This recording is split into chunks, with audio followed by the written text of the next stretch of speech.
শীতের তীব্রতায় বিপর্যস্ত যুক্তরাষ্ট্র। দেশজুড়ে শক্তিশালী তুষারঝড়ের আঘাতে জনজীবন প্রায় স্থবির হয়ে পড়েছে।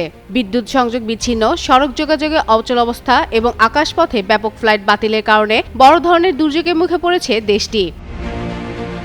ভয়াবহ এই তুষারঝড়ে বিভিন্ন অঙ্গরাজ্যে ব্যাপক ক্ষয়ক্ষতি ও ভোগান্তির খবর পাওয়া যাচ্ছে। বহু এলাকায় বিদ্যুৎ সংযোগ বিচ্ছিন্ন হয়ে লাখো মানুষ অন্ধকারে দিন কাটাচ্ছে। বরফে ঢেকে গেছে প্রধান সড়কগুলো, ফলে যান চলাচল মারাত্মকভাবে ব্যাহত হচ্ছে। নিউ মেক্সিকো থেকে নিউ ইংল্যান্ড পর্যন্ত প্রায় 14 কোটি মানুষ শীতকালীন ঝড়ের সতর্কতার আওতায় রয়েছে।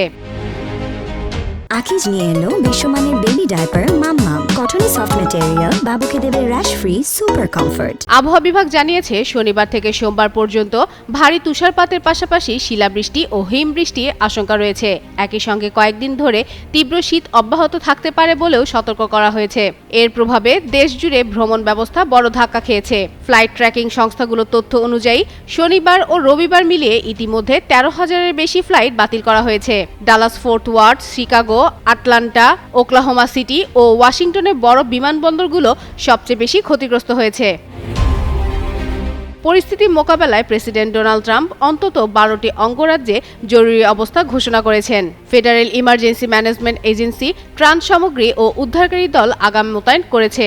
টেক্সাস ও লুইসিয়ানায় বরফের ভারে গাছ ভেঙে বিদ্যুৎ লাইনে পড়ায় ব্যাপক ক্ষতি হয়েছে। জর্জিয়ার কর্মকর্তারা একে গেল এক দশকে অন্যতম বড় বরফঝড় বলে উল্লেখ করেছেন। এদিকে একই সময়ে রাশিয়াতেও তীব্র তুষারপাত চলছে। মস্কো সহ বিভিন্ন অঞ্চলে পুরো বরফের সড়ক ও নগর জীবন ব্যাহত হচ্ছে, যা বৈশ্বিক শীত প্রবাহের বিস্তার তুলে ধরছে। ফাতেমা ফাতেহে জান, যুগান্তর নিউজ।